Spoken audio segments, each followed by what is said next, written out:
অনেক প্রবাসী ভাইয়েরা আছেন দুপুরবেলা ভাত খায় না, ভাতের টাকাটা রেখে দেয় পরিবারকে পাঠানোর জন্য।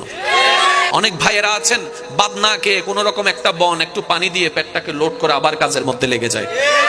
ওই বাবাকে প্রশ্ন করেন, ওই ভাইকে প্রশ্ন করেন, কেন এত ওভার পরিশ্রম করছেন? প্রত্যেকটা পুরুষ উত্তর দিবে, আমার জন্য নয়, আমার একজনের পরিশ্রমে যে 5 জনের পেট ভরছে তাদের জন্য। সুবহানাল্লাহ। আমার একজনের ত্যাগের কারণে 5 জন যে শান্তিতে ঘুমানোর চেষ্টা আমি তাদের জন্য করছি।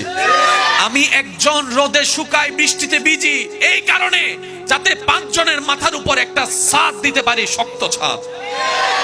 আমি একজন পরিশ্রম করি, আমার শরীর, আমিও তো একটা মানুষ, আমারও তো শরীরের একটা রতের পাওয়ার আছে, একটা লিমিটেশন আছে।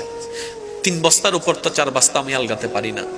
কিন্তু মহাজন বলেছে যে যত বস্তা নিয়ে যেতে পারবে তার ইনকামও তত বেশি। ওই দিন থেকে আমি 3-এর জায়গায় 4 নেওয়া শুরু করেছি। ওই লোডটা আমার কাঁধে হয়ে, কোমর হয়ে, পায়ে পড়তেছে। আমি জানি আমার ডিউ কমে যাবে, তারপর আমি সব ত্যাগ দিচ্ছি শুধু পরিবারের মুখে একটু হাসি ফোটানোর জন্য।